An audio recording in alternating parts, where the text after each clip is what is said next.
La infancia es el momento de las sonrisas, pero oye, también el de dolores que luego pueden durar toda la vida. Porque dice Marian Rojas Estapé, psiquiatra, autora del libro Cómo hacer que te pasen cosas buenas, de la editorial Espasa, que efectivamente allí en la infancia se albergan muchas de las heridas de la edad adulta. Marian, buenos días. Buenos días, Cristina. Pues efectivamente, cada vez se conoce más el impacto que tiene la infancia en nuestra gestión emocional en la edad adulta. Es decir, esa gestión emocional que viene de ser capaces de que uno mismo sea capaz de regularse ante los momentos de estrés, de rabia, de tristeza o de frustración, pues bien, el aprendizaje de esta gestión comienza en la infancia.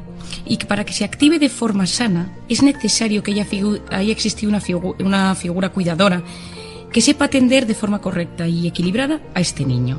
Y cuando surgen esas heridas en la infancia, eso va a tener un impacto en la edad adulta. Hay heridas muy conocidas, hay heridas muy graves, como pueden ser los abusos, los traumas y el bullying, pero luego hay unas heridas que quizás a veces las pasamos desapercibidas, pero que hoy en día conocemos que impactan enormemente en quién será esa persona en la edad adulta. Cómo se relacionará con los demás, cómo será capaz de gestionar sus momentos malos, cómo gestionará a las personas que no le convengan, y tendrá una enorme relación en su vida de pareja, en su vida con sus hijos. ¿Y cuáles son estas heridas? Pues, por ejemplo, ahí están descritas muchas, pero yo te lo resumo en 5. Que la primera sería el miedo al abandono, es decir, son esos niños, esos jóvenes que se han sentido abandonados en la infancia. Y la soledad se convierte en su peor enemigo. Es decir, pero son chavales que se han quedado sin padres o cuyos padres han fallecido. ¿Qué es este abandono? El abandono suele ser, o por un lado, gente que te falla, es decir, o que te deja, o que te sientes solo, es decir, pues que tú necesitas, los niños siempre necesitan ese regazo paterno-materno o de un cuidador que sabe aliviar sus momentos malos. Si un niño llora, grita, se cae y nunca hay nadie, y su cerebro empieza a acostumbrarse que nunca hay nadie que acude a su auxilio en sus momentos de tristeza, si tú llegas a casa y has tenido un problema en el colegio, tienes bullying y nadie te acompaña porque hay un abandono, hay un estado de soledad, tu cerebro de cierta manera activa que no eres lo suficientemente importante para que tus temas importen a los demás. Y pero entonces, eso se extiende, por ejemplo, bueno, a los chavales cuyas madres trabajan o hemos trabajado, o a los bebés a los que se aplicaba, yo lo he aplicado mucho con mis hijos, el método de dejarles llorar para que se durmiesen y procurar que conciliasen antes el sueño en lugar de acudir solícitamente a atenderlos. Bueno, lo que sucede, Cristina, es que cada vez se estudia más todo desde un punto de vista más neurocientífico. Es decir, ahora ese niño que se le deja llorando, se le hace una resonancia magnética, se le miden sus niveles de cortisol y se va viendo lo que va sucediendo en él. Es decir, lo que se sabía es que esa conducta aprendida, que se llama, es un estímulo condicionado, el primer día dejas llorando al niño, el niño tiene un pico de cortisol altísimo, la madre también porque sufre oyendo llorar al niño, y el segundo día, el tercer día, el niño sigue teniendo ese pico de cortisol, pero deja de llorar. ¿Por qué? Porque ha aprendido que nadie va a venir. Pero no significa que haya aprendido a que llorar no tiene la consecuencia de que le cuiden, sino que su cerebro de cierta manera sigue sufriendo, pero sabe que nadie acudirá. Y sabemos que son pequeños ingredientes que en la edad adulta pueden tener consecuencias. De hecho, hoy en día ese método no lo recomendarías como método. Bueno, es que hoy en día la mayor parte de los neurólogos, pediatras, neuropediatras, psiquiatras ya no lo recomienda, porque se ha visto que esto de forma exagerada o mal enfocado puede al final, si encima se asocian otras conductas de los padres, pues de que llore, que se haga fuerte y yo no voy a acudir a sus llantos o a sus demandas, eso genera en los niños la sensación de que no son merecedores, de cierta manera, de que nadie alivie sus momentos malos. Entonces, es un método que en su momento fue muy importante. Cristina, imagínate qué estudios tan importantes han surgido al respecto, que Mary Ainsworth, que es una de las principales estudiosas del asunto, ella lo vio con un caso en el que metía en una sala a un niño con su madre. La madre se marchaba, aparecía una persona extraña, luego volvía a entrar la madre y iban viendo la relación de madre-hijo y cómo el niño reaccionaba. Y se veía que aquellos niños a los que se les había dejado llorar, aquellos niños a los que no les había hecho caso, ni lloraban cuando la madre se iba, ni lloraba cuando entraba un extraño. Y entonces pensaron, es que este es el método, estos niños son más fuertes. Y con los años a estos niños se les ha hecho estudios y se ha visto que tienen picos de cortisol, que tienen aumentada la conducción dérmica, es decir, que son los que más somatizan. En la edad adulta adulta estos niños a veces son miedosos, a veces tienen miedo a las relaciones humanas, a veces tienen miedo a que les abandonen. No es consecuencia, es decir, no todo el mundo, por favor, que no quiero que todos los padres que han utilizado esos métodos se empiecen a asustar, pero es cierto que a día de hoy, si aparte de este tema del sueño, de dejar llorar a los niños, se asociaban a que esos niños no sentían la presencia de sus padres, pero no digo la presencia constante, sino cuando tú llegas a casa tú tienes la forma de conectar con calidad con tus hijos. Es decir, yo vengo de una madre que ha trabajado siempre y jamás he tenido la sensación de que mi madre no estaba para mí. Y ella trabajaba muchísimo, pero yo nunca tuve sensación de madre ausente. Y ella trabajaba. Y mi padre también trabajaba y siempre tuve la sensación de que estaban allí cuando yo los necesitaba. Y yo he aprendido eso, lo he integrado bien y soy capaz de trabajar. Pero yo tengo mujeres en mi consulta que de repente ellos sintieron que sus padres trabajaban y se sintieron solos y abandonados, y a día de hoy han tenido hijos y han dejado de trabajar. Porque como que hay un conflicto en su mente y hay sensación de culpa constante de que no pueden estar con sus hijos como les gustaría estar. Entonces, esas heridas que a veces son el abandono, a veces son el rechazo, a veces son la humillación, puede ser el miedo a confiar, ¿no? Tu padre te dice que va a venir a verte, tus padres están separados y que va a venir a verte los partidos de fútbol de los domingos, y tú le estás esperando y no viene. O tus padres de repente se separan y vuelven y te prometen que eso va a funcionar y al día siguiente se vuelven a marchar. Tú vives en un constante estado de alerta y entonces te conviertes en una persona con miedo a confiar. La gente que ha sufrido mucha humillación en la infancia con padres muy duros y autoritarios, no vales nada, no te lo mereces, eres una persona que no lo vas a conseguir, eres un torpe, eres un desordenado. Pues estas personas suelen ser gente que se infravalora en su vida o que se va al extremo contrario y se convierten en personas que desconectan de sus emociones y personalidades narcisistas o un poco antisociales, es decir, que todo el mundo emocional no lo empatizan porque está en la rabia que tienen que crean una coraza dentro de ellos, ¿no? Pero una de las cosas muy importantes de la gente que ha sufrido esas humillaciones o esos padres tan autoritarios es que muchas veces les cuesta valorarse y son gente que siempre se están viendo, tiene una voz interior que se maltrata y que se dice cosas negativas y tú no lo vas a conseguir, y la actitud que tiene ante la vida es siempre de minusvalorarse. No, seguro que no te cogeré en este trabajo, seguro que tu jefe no se ha dado cuenta de lo bien que lo has hecho. La gente que ha sido rechazada, por ejemplo, ha sido rechazada en el sentido de que sus sentimientos, sus emociones, sus vivencias no han importado a nadie. Yo creo que es clave entender que los niños tienen necesidades que tienen que ser cubiertas por sus padres. Hay una cosa que son las necesidades y otra los caprichos. Muchas veces lo difícil es distinguir una cosa de otra, ¿eh? Bueno, es que el límite a veces es muy complejo, porque si tú cubres las necesidades, estás creando un niño con un apego seguro y que sabrá gestionar su vida de forma muy sana. Si tú lo que te dedicas es a cubrir sus deseos, estás sobreprotegiendo al niño y creas un niño muy débil y muy vulnerable para la edad adulta. Pero si no cubres ni sus necesidades ni sus deseos, lo que tienes es una persona que no conectará nunca con su mundo emocional y probablemente se transformará en esto que te digo, en estos trastornos de personalidad, etcétera. ¿Dónde está el límite? En general, yo siempre recomiendo que es muy bueno entender que los niños tienen necesidades, y las necesidades son, desde lógicamente, las básicas, que le des de comer, que les cambies de ropa, si tiene frío, si tiene calor, cosas muy básicas, pero también hay unas necesidades emocionales. Si el niño llora, el niño necesita ser abrazado. O sea, no es hazte fuerte, ya se te pasará. Tampoco es una cosa exagerada, porque ya todos vemos y conocemos personas que se van al extremo contrario y ya están curando la herida antes de que aparezca. Pero es cierto que hay una necesidad emocional en los niños de que cuando sufren haya alguien, sobre todo de los 0 a los 6 años de forma súper importante, de los 6 a los 12 va siendo cada vez distinta, pero porque si tú has conseguido generar ese vínculo tan sano en la infancia, cuando tienen 15, que es la edad que a todo padre preocupa, ese hijo tuyo te irá a consultar un tema.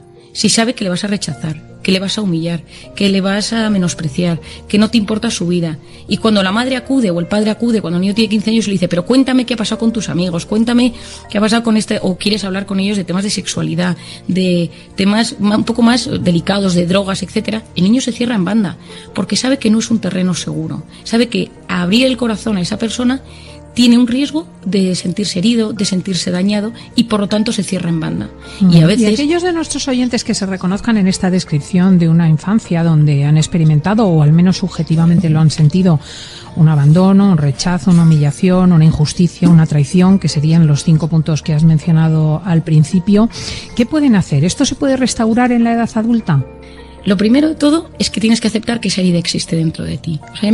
O sea, es clave, porque muchas veces vamos por la vida a la pata coja sin habernos dado cuenta que vamos a la pata coja y pretendemos correr una maratón y lo que nos pasa es que tenemos la pierna que funciona de aquella manera. Entonces, la primera es aceptar que tienes una herida y que esa herida forma parte de ti mismo. Y no somos mejores o peores por tener esta herida, simplemente es como un diagnóstico, como una autoconciencia de lo que nos sucede. Y a veces lo que ha sucedido en esa autoconciencia es decir, es que yo tengo una coraza porque me hicieron daño. Esto es una coraza porque mi madre me abandonó. Pienso en un caso que vi esta semana de un chico cuya madre le abandonó porque se fue con otro hombre y a él le dejó con su padre. Y él se pasaba meses sin ver a su madre porque se había enamorado de otro hombre. Y él se ha convertido en una personalidad narcisista y fría. Bueno, parte del asunto ha sido enseñarle que eso es una coraza y entender que eso es una herida que llevas dentro. Lo segundo es darte cuenta que cuando tienes una herida tiendes a echarle la culpa a los demás en muchísimos aspectos, casi desproporcionado. ¿Por qué me va a dejar? ¿Por qué no me va a querer? ¿Por qué seguro que me hace daño? ¿Por qué seguro que no confía en mí? ¿Por qué seguro que...? Y entonces entras en una dinámica donde el resto siempre son el enemigo.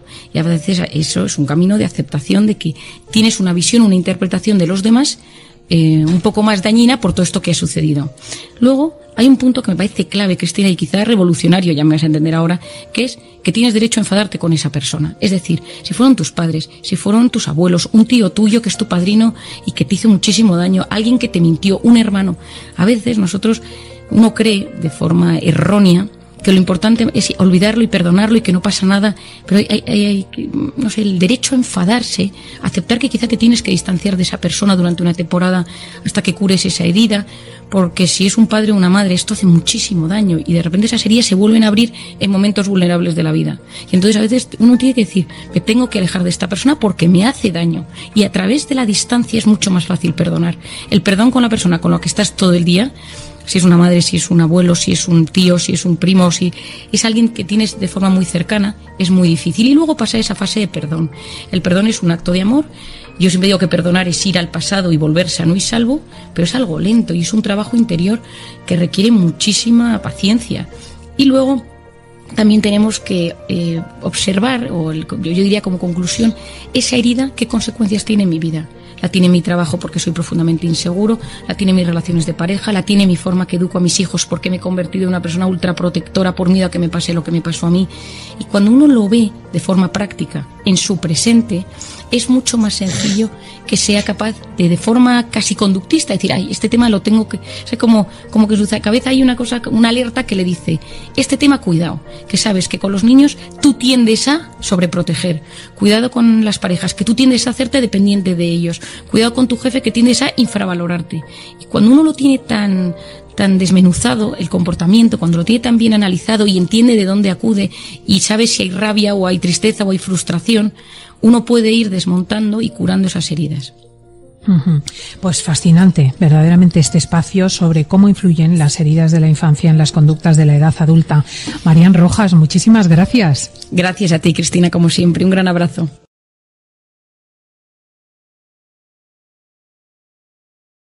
Que hay agresividad. La gente se pita, se grita, como nunca había ocurrido antes en Madrid. No sé cómo lo veis vosotros en el resto de las ciudades. Hay quien me advierte además de que parece haber una cierta crispación en el ambiente, y voy a preguntar a Marian Rojas, que es nuestra psiquiatra, que hoy nos visita en fin de semana. Muy buenos días, Marian. Buenos días, Cristina. Yo no sé si has notado esto en tu consulta. Sí, totalmente. Yo la agresividad la estoy percibiendo, aquí hay una cierta irritabilidad.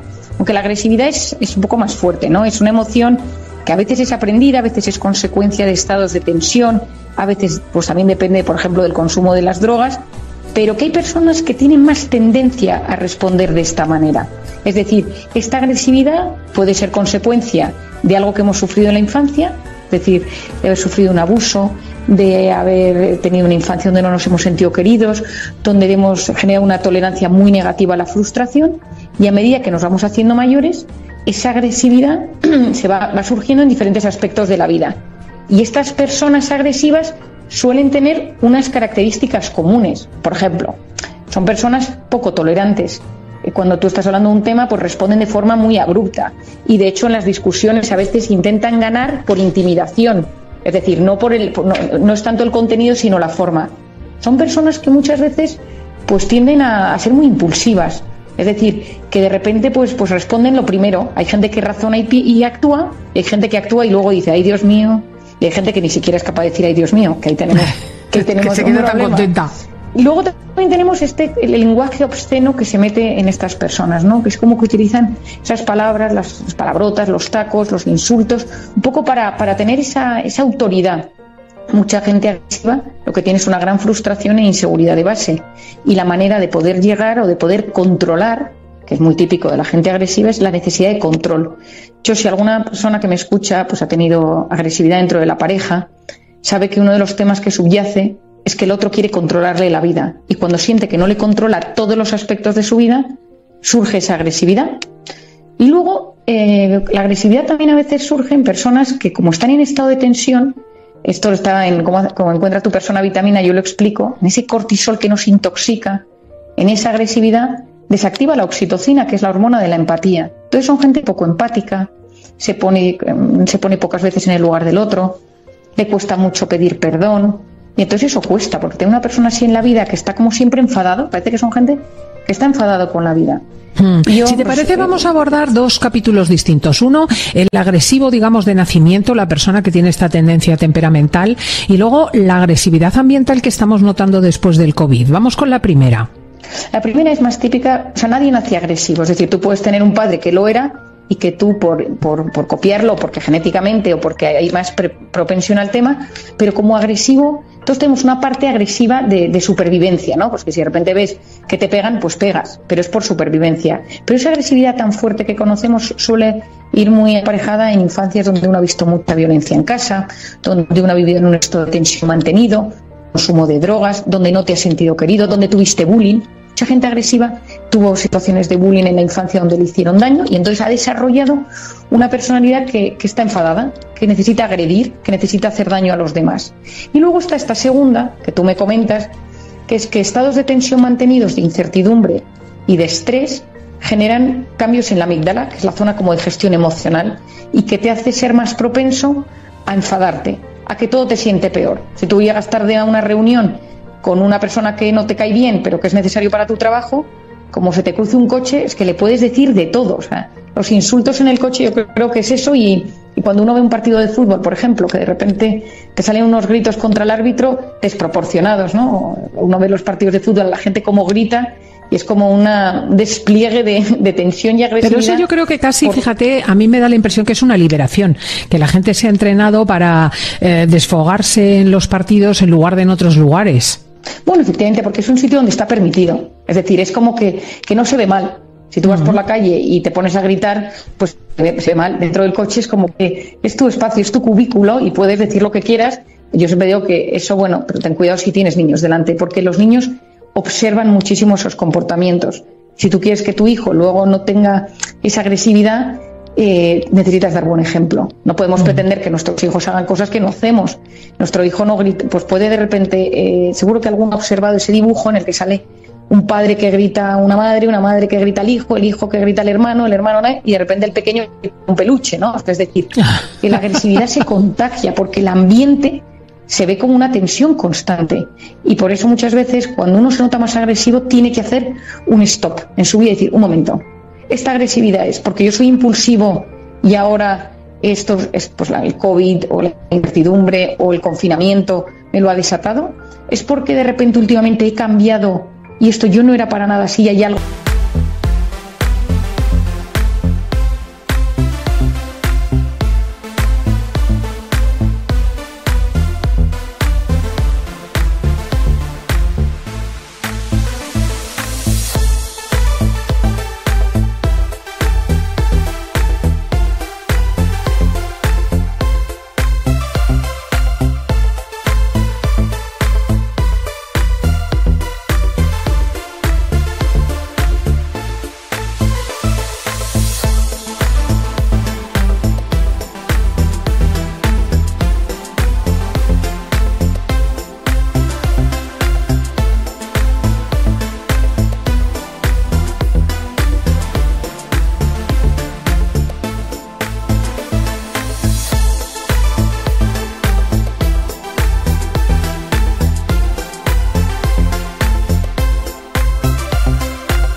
que se ha introducido. Por ejemplo, una cosa que a mí me tiene muy impresionada, Cristina, es el consumo de alcohol tras la pandemia. Ha aumentado muchísimo. Las cifras, son muy altas. ¿Qué pasa? Que como han aumentado las cifras de depresión y ansiedad a nivel mundial y el consumo de psicofármacos, el alcohol es un mecanismo muy rápido de alivio de malestar. Pero el alcohol también genera mucha agresividad. Y entonces todo esto, yo creo que este mare magnum de estado depresivo ansioso, estado de incertidumbre, más psicofármacos en el ambiente, ha generado más agresividad. Uno nota que la gente está más tensa, te contesta peor, hay menos... es que llevamos 2 años casi sin tratarnos, tratándonos muy fríamente, sin abrazarnos, sin sonreírnos. Entonces, cuando hemos vuelto a la vida social, pues hay un estado de todavía no me fío, y cuando parecía que nos relajábamos, ahora parece que no te puedes relajar. Entonces hay como... Eso genera agresividad, pero esa es la secundaria. Y luego, y esto, Cristina, tú sabes que yo lo he hablado muchas veces contigo por aquí, el cortisol, que es esa hormona apasionante del estrés, cuando uno está intoxicado de cortisol por algo real o imaginario, está más irritable. Y el que es muy tranquilo está irritable, pero el que es un poco impulsivo está agresivo.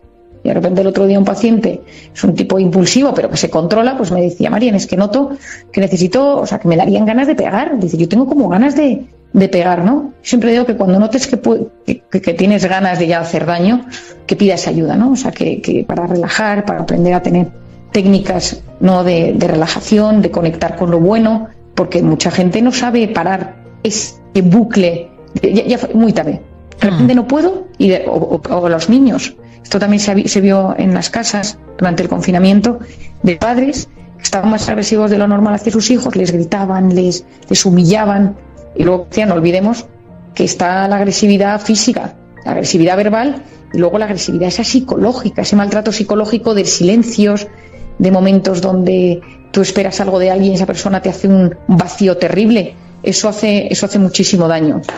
Entonces, cuidado si eres uno de ellos, cuidado si estás cerca de alguien así, y la capacidad de desactivar a estas personas, ¿no? Eso te iba a decir, vamos a dedicar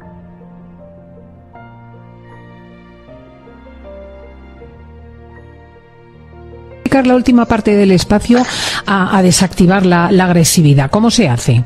Yo creo que no olvidemos que las personas que son agresivas, algo les pasa, siempre.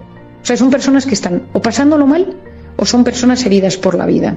Es decir, es muy difícil que alguien de motu propio diga, mira, yo me voy a dedicar a hacer el mal, a hacer daño a la gente. Eso entraríamos en la psicopatía, ¿no?, que es el disfrute por hacer daño a los demás. Es un porcentaje muy pequeño de la población. E intentar entender qué les pasa. Es decir, muchas veces la escucha, la paciencia, tener la capacidad de decirles, sé que no estás pasando tu mejor momento, ayuda. Pero si estas personas nos agreden y esa agresión nos hace daño, hay que distanciarse. Porque muchas veces nos acabamos acostumbrando a esa relación de dependencia con personas que nos hacen daño con tal de tener migajas de su cariño. Y ahí entraríamos en las relaciones de maltrato que son tan perjudiciales para la salud. En conclusión, si soy de los que me pasa, investigar si viene de tiempo o esto se ha abierto más en los últimos tiempos. Y si lo tengo a alguien cercano, ver cuánto me afecta, y si me afecta mucho y me perjudica mucho, intentar distanciarme. Y si no, tengo una conversación con pausa y sosiego para hacerle ver esa agresividad. Yo lo que digo siempre es que cuando la persona que está cerca es muy agresiva, conviene incluso por el propio bien de la persona cortar esa circunstancia. O sea, que a veces nos callamos por temor, pero es mejor decir con total tranquilidad, mira, a mí no me vas a tratar así porque no merece la pena. Yo me quiero mucho y aunque yo te quiero también, me voy al cine o me quito del medio y tú pues dejas de hacerme daño. Y yo lo que he visto es que la tercera vez que se provoca, la persona deja de hacerlo. Efectivamente, es que no sabes lo que ayuda el ser capaz de expresar cómo nos sentimos. Muchas veces por miedo a perder a esa persona, o por miedo al qué dirán, o por miedo a expresar nuestra propia opinión porque el otro nos intimida, preferimos callar en silencio y callar y estar ahí apagados a expresarnos, pero eso luego nos perjudica a la larga, nos hace muchísimo daño. Y muchas veces tener una frase de a mí no me hablas así, estos son mis límites, porque si tú no pones límite en situaciones de agresividad, la otra persona te va comiendo el terreno. Pero con tranquilidad, Yo recomiendo la tranquilidad, también... no sé cómo me dices tú. Sí, pero por ejemplo uno de los problemas que sucede es que si tú no frenas a alguien, esa persona, el agresivo necesita notar una reacción en el otro, que le ha humillado, que le ha hecho daño. El agresivo le saca de quicio que el de enfrente se quede templado, o sea, que no le haya hecho nada. Entonces necesita seguir haciendo hasta que reacciona. Es como que o lo digo o exploto, o le hago llorar o no paro. Y entonces muchas veces hay que frenar a tiempo. Oye, para ya. O me voy, cierro la puerta y me marcho. Porque eso hace mucho daño. Y también uno se protege, como dices tú, y yo me quiero mucho como para que vengas tú con tus enfados, tus cortisoles o tus heridas a herirme a mí. Porque entonces eso sí que es una cadena muy, muy peligrosa. Y una última cosa que yo hago, desde luego, por ejemplo, cuando conduzco y me pitan o me gritan, y lo hacen con cierta frecuencia porque no es que sea muy hábil en la conducción, yo me lo tomo con muchísimo humor. Para mí, pensar por dentro que es que a la persona le ha mordido su perro, o tiene un problema con el orden de su habitación, o sencillamente no le gustan los colores de mi coche, me divierte muchísimo. Bueno, yo recuerdo una vez hace poco que estaba yo saliendo del coche, o sea, con el coche, y de repente pasó un tipo y me iba a toda velocidad y entonces me pegó un susto, se bajó del coche, me empezó a insultar. Bueno, Cristina, casi me da un infarto, o sea, casi me muero. O sea, bajé los pestillos y me agaché, porque yo en general soy de las que cuando me pitan le sonrío y le saludo con la mano. Sí. Y ese día como que me, ¿sabes? O sea, que dije, por favor, o sea, que me muero, y pensé para mis adentros. Le puse en un papel, llevaba al lado mi libreta, cortisol, busca en internet, y se lo puse en el cristal, porque, pero todo aterrada yo, con los pestillos bajados, aterrada. Me encanta. Pero sí, tienes toda la razón. A veces una sonrisa a una persona que está así le descuadra completo. Pues esta es Marian Rojas, que siempre nos acompaña con una sonrisa. Ella es la autora de Encuentra tu persona vitamina, un bestseller, y es nuestra psiquiatra. Muchísimas gracias, Marian. Gracias, Cristina. Buen fin de semana.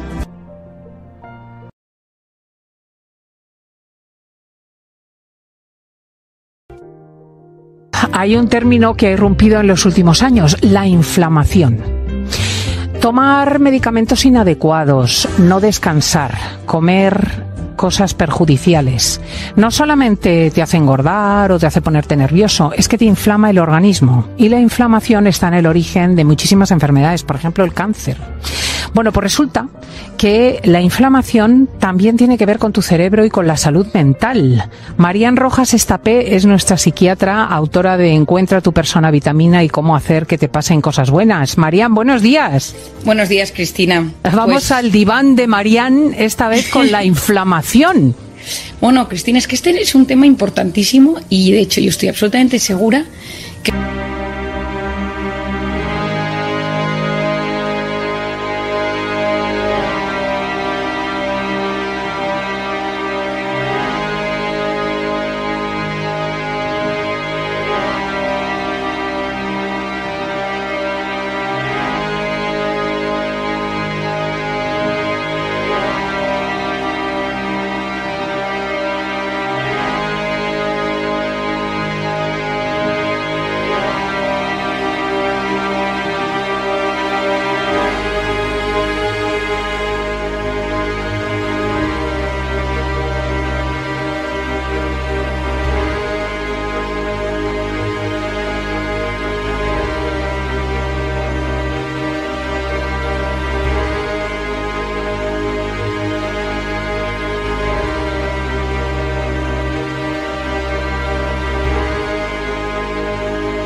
En los próximos años, todas las investigaciones en el ámbito de la medicina y de ciertas enfermedades crónicas va a ir encauzado a tratar la inflamación. Entonces, mira, yo cuando estudias la carrera de medicina, pues sabes que cuando tú tienes una agresión del exterior, tu organismo activa todo el sistema inflamatorio para hacer frente a eso, y es bueno que sea así. Es decir, es bueno que la inflamación funcione. De hecho, el término inflamación proviene del latín inflamatio, que significa incendio o acción de prenderse en llamas. Es que todas tus citoquinas inflamatorias se ponen en marcha para hacer frente a ese desafío. Y cuando uno estudia fisiología, entiende que la inflamación es un mecanismo de defensa que se organiza desde el organismo para hacer frente a eso. Y luego llega la inflamación crónica, que ahí es donde yo quiero llegar. Pero en un momento dado nos dimos cuenta que también había una conexión entre el cerebro y la inflamación. Todos los oyentes saben perfectamente lo que es el cortisol, que es la hormona del estrés, que se activa en un momento puntual de miedo, de incertidumbre, de amenaza, donde se pone en riesgo la supervivencia, la nuestra o de nuestros seres queridos. Y en ese momento, ¡pum!, pico de cortisol. Ese pico de cortisol tarda varias horas en bajar mientras se va regulando todo nuestro organismo. Es decir, la inflamación se produce cuando tu ejército interno de células que te protege declara la guerra. Y esa guerra es necesaria cuando alguien quiere invadir tu territorio, es decir, cuando viene algo externo. Pero el problema viene cuando tienes un ejército que está activo todo el tiempo. Es decir, cuando vives constantemente luchando contra algo real o imaginario. Es decir, y si mi suegra, y si mi hijo, y si el dinero, y si me quedo solo, y si me enfermo, y mi trabajo, y mi jefe, y tienes sometido tu organismo constantemente a un modo alerta. Es decir, ese pico de amenaza en un momento dado, es decir, vas por la carretera y de repente se te cruza un animal y tienes ese momento de susto, cuando tú vives, tu organismo vive todo el rato activo, todo el rato en modo alerta. Y entonces empiezas a segregar cortisol a todas horas. Y ese cortisol tiene una influencia brutal sobre tu sistema inmune. Lo que va a suceder cuando tienes ese cortisol elevado, repito, por algo real o imaginario, es decir, a veces luchas contra un jefe tóxico constantemente, o a veces luchas contra pensamientos, contra fantasmas, contra amenazas que tienes en tu mente pero que no son reales. Pues tú te imaginas que si me pasa esto y si no me pasa lo otro, que yo siempre digo que el 90% de lo que nos preocupa nunca sucede, pero tiene un impacto directo sobre el organismo. ¿Y qué sucede? Que al estar constantemente preocupados o alerta por algo, ese cortisol va a deteriorar a través de neuropéptidos Y, que se llaman interleuquinas, citoquinas, las glándulas suprarrenales, un mecanismo complejo y no del todo controlado. En ese momento pasamos a lo contrario y empezamos a inflamarnos.